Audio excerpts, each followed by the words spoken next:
That's the Vibes work of Lem Winchester from Delaware. He was a Delaware police officer, and he was doing Vibes at night. Then he started to do it at his Vibes regularly.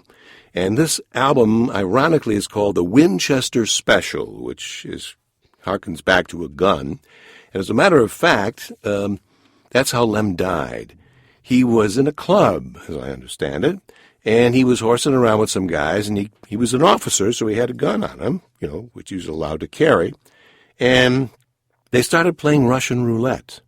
And you know what the end is there. 32 years old. He shot himself in the head. Well, he had a very promising career on the horizon, but it never came to fruition. 1959, this is a recording with Benny Golson, who lays out on this particular cut. It's Lem and Tommy Flanagan, Wendell Marshall, and Arthur Taylor. To get us closer to closing time here in our Part 1 edition of the Jazz Vibists, here's a fellow named Warren Chasin.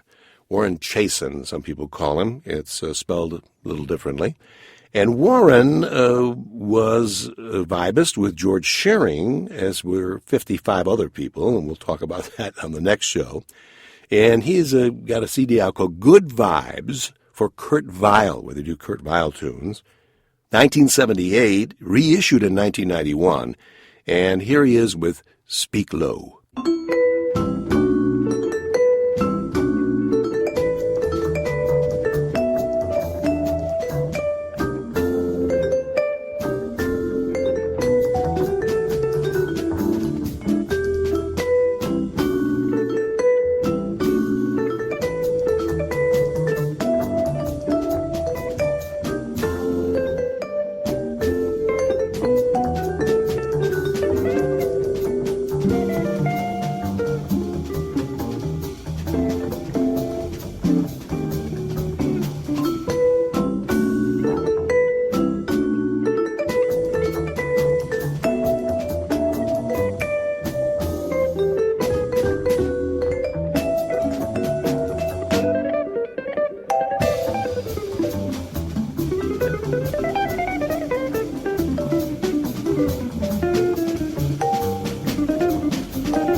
Thank you very much for joining me for this first edition of Jazz Unlimited, the great jazz Vibists.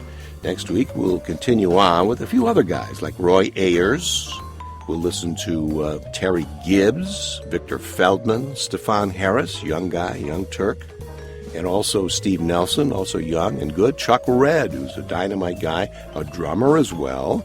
Dave Samuels, and a few other guys, too, before we wrap up our specials, 2 specials on the Jazz Vibists. So join me next week on Jazz Unlimited with Paul Anthony, and every week right here on Society Bites Radio. You have a good day.